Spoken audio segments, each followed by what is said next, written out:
আচ্ছা ভাবুন তো, রাস্তায় কোনো বিপদে পড়ে আপনি যার সাহায্য পেলেন, পরবর্তীতে চাকরিতে জয়েন করার পর দেখলেন তিনিই আপনার কোম্পানির বিগ বস। তাও আপনার বয়সের ব্যবধান পুরো 17 বছর। হ্যাঁ বন্ধুরা, ঠিক এমনই একটা ইন্টারেস্টিং আর মঞ্চ টুইস্ট নিয়ে শুরু হয় আজকের ড্রামা, যেখানে একদিকে আছে এক সাধারণ ভার্সিটি পড়ুয়া ছেলে আইনসুকে, আর অন্যদিকে আছে সুদর্শন কিন্তু ভেতরে ভেতরে মানসিকভাবে বেশ বিপর্যস্ত এক কোম্পানি প্রেসিডেন্ট হিদেয়াকি। একই সাথে বস কর্মচারীর প্রফেশনাল লাইফ আর 17 বছরের বিশাল বয়সের গ্যাপ, সব মিলিয়ে তাদের এই ভালোবাসার জার্নিটা কিন্তু মোটেও সহজ ছিল না। কিন্তু সমস্ত বাধা পেরিয়ে কিভাবে তারা একে অপরের এক নিখাত ভালোবাসায় জড়িয়ে পড়লো, আর কিভাবে এই ভালোবাসা তাদের জীবনকে বদলে দিল, তা জানতে ভিডিওটি একদম শেষ পর্যন্ত দেখতে থাকুন। আজকে যে ড্রামাটা আমরা এক্সপ্লেন করতে যাচ্ছি তার নাম আর the sexy butterstock not good. এটা একটা জাপানিজ বিএল সিরিজ। তো চলুন আর দেরি না করে আমরা আমাদের ভিডিওটি শুরু করছি। এপিসোডের প্রথমেই আমরা দেখতে পাই আমাদের মেইন লিড হিজাকি আইসুনুকে। সে একা একাই বলছিল যে আমি একজন কলেজ ছাত্র, যে কখনোই ইন্টারনাল অর্গাজম কি সেটা অনুভব করিনি। এমন না যে আমি ছেলেদের প্রতি আকৃষ্ট, আমি শুধু কৌতূহলী। আমি কেবল জানতে চাই যে ইন্টারনাল অর্গাজম কেমন হয়, কিন্তু বাস্তবে এটা চেষ্টা করে দেখার মতো কাউকে আমি খুঁজে পাচ্ছি না। আমার প্রথমবারের জন্য আমি এমন কাউকে চাই যে জেন্টেল বা ভদ্র হবে এবং সে কি করছে তা জানবে। এমনটা কি ভাবা কি খুব বেশি অদ্ভুত বা নোংরা মানসিকতা?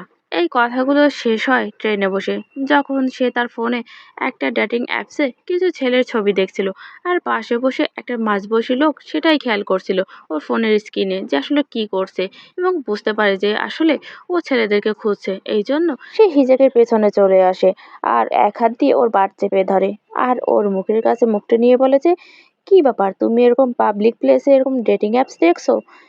হিজাকি একটু ভয় পেয়ে যায় এবং সে মনে মনে বলে যে আমি একজন অসভ্য লোকের খপ্পরে পড়েছি, আমাকে অন্তত পক্ষে এখান থেকে বাঁচান। তখনই আমরা আমাদের মেইন লিড, যে মানে সেকেন্ড মেইন লিড হিদিয়াকি, তাকে দেখতে পাই।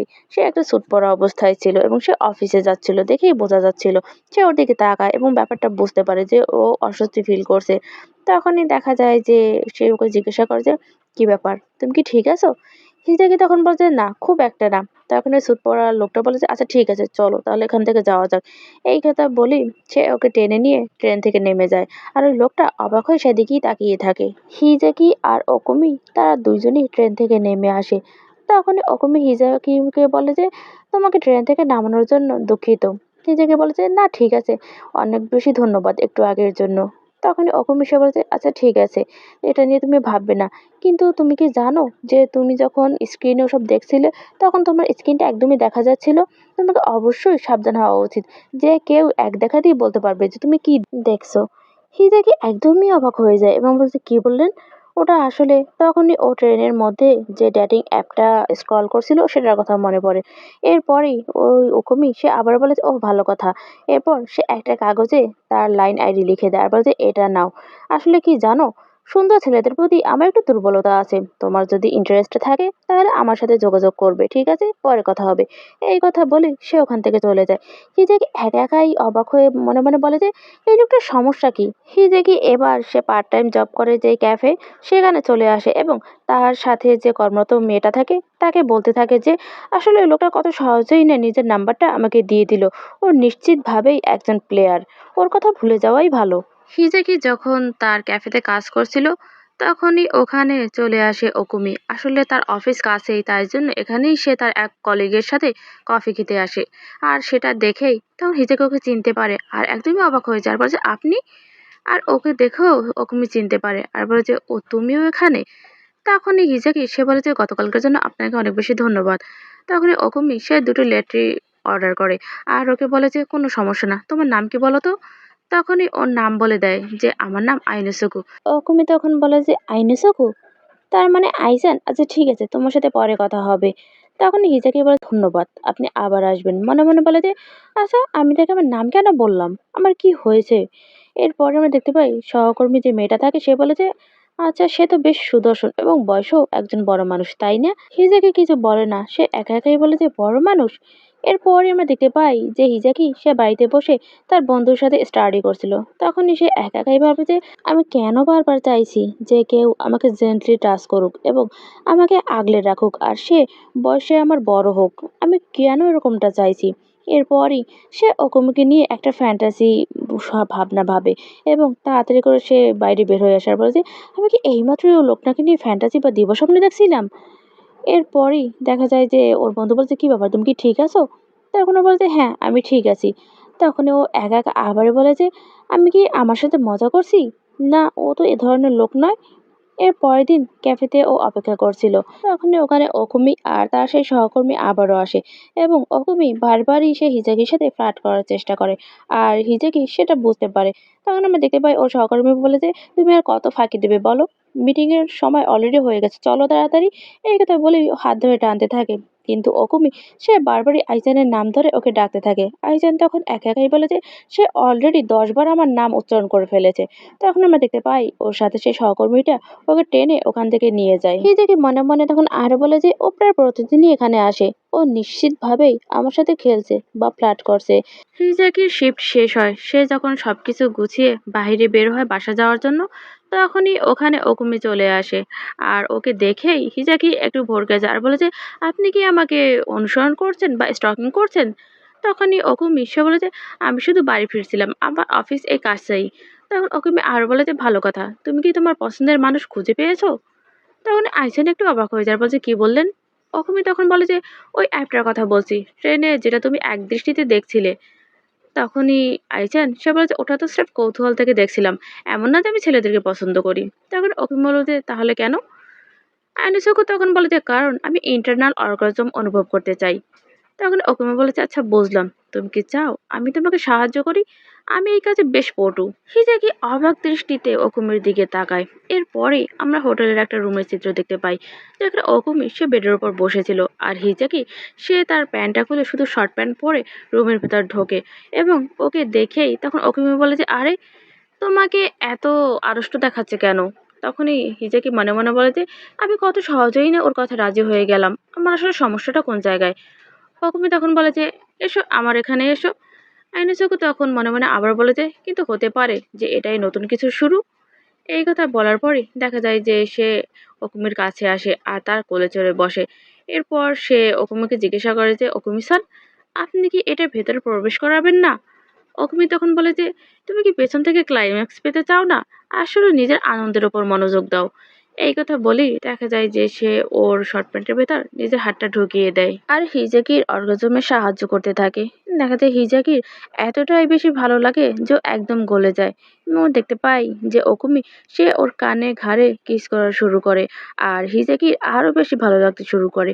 এরপরই আমরা পরের দিন সকালে চিত্র দেখতে পাই, যেখানে দেখা যায় যে আইসুকু সে বিছানায় একা একাই ছিল। তার ঘুম ভাঙে আর উঠেই তার মনটা ফ্রেশ হয়ে যায় আর বলে যে অসাধারণ একটা অনুভূতি ছিল, আমাদের কি আবার দেখা হবে? এরপর হিজাকি সে যথা নিয়মে আবারও তার ক্যাফেতে যায়, তার কাজ করতে থাকে আর অকুমির জন্য অপেক্ষা করতে থাকে।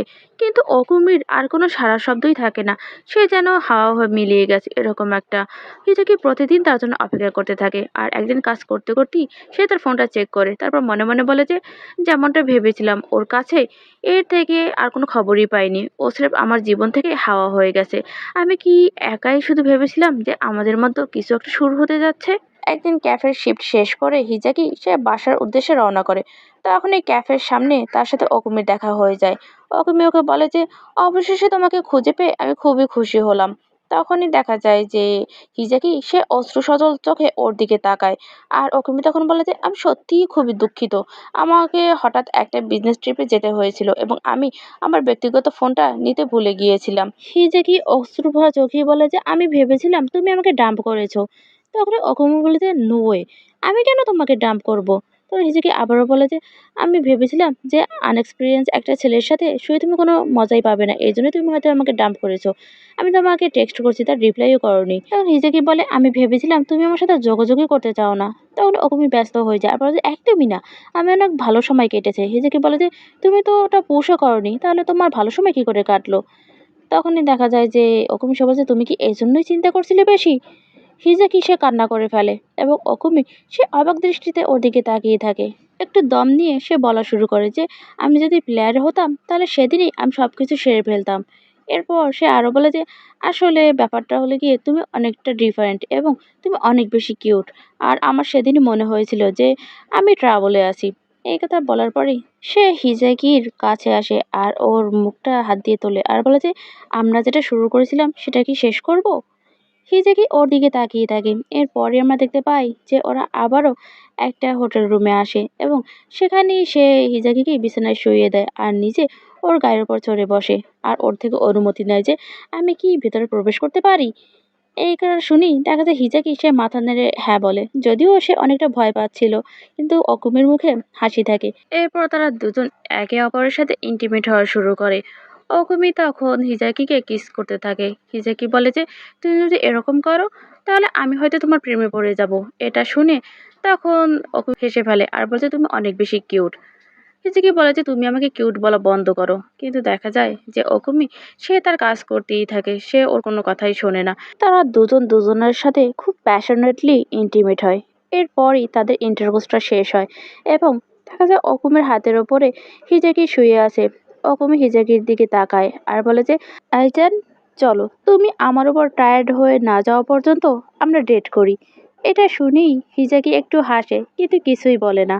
সে আরো ভালোভাবে অকুমের বুকের উপর উঠে শুয়ে ঘুমিয়ে পড়ে। এরপরই দেখা যায় সকাল হয়। অকুমে উঠে সে হিজেকির মুখের দিকে তাকিয়ে থাকে। হিজেকির ঘুম ভাঙে। তখনই তার মনে পড়ে যে তার আজকে জব ইন্টারভিউ আছে। সে তাড়াতাড়ি করে উঠে তার জামা কাপড় পরে নেয় এবং তাড়াহুড়ো করার কারণে তার জামা পরতে একটু সমস্যা হচ্ছিল আর সেটা দেখেই অকুমে একা একাই হেসে ফেলে। এরপরে আমরা দেখতে পাই যে ও কোনো মতে জামা কাপড়টা পরে নেয়, তারপর দৌড়ে ওখান থেকে চলে যায়। এরপর সে কোম্পানিতে ইন্টারভিউ দিতে আসে। সে দরজার সামনে নক করে আর ভেতর থেকে তাকে ভেতরে ঢুকতে বলা হয়। তখন এই হিজাকি সে ভেতরে ঢোকে আর আমরা দেখতে পাই যে ওখানে আসলে অকুমি থাকে, যে এই কোম্পানির সিও। সে একটু হেসেই বলে যে তুমি অনেক বেশি এনার্জেটিক। এই ভয়েসটা শুনেই তখন হিজাকি সামনের দিকে তাকায় আর অকুমিকে দেখে সে একদম হাঁ হয়ে যায় আর একা একাই বলে যে তুমি এখানের সিও। আর প্রথম চ্যাপ্টার এখানেই শেষ হয়ে যায়। ভিডিওটি কেমন লাগলো তোমাদের অবশ্যই কিন্তু সেটা জানাবে। আর লাইক কমেন্ট আর শেয়ার করতে একদমই ভুলো না কিন্তু। ধন্যবাদ সবাইকে।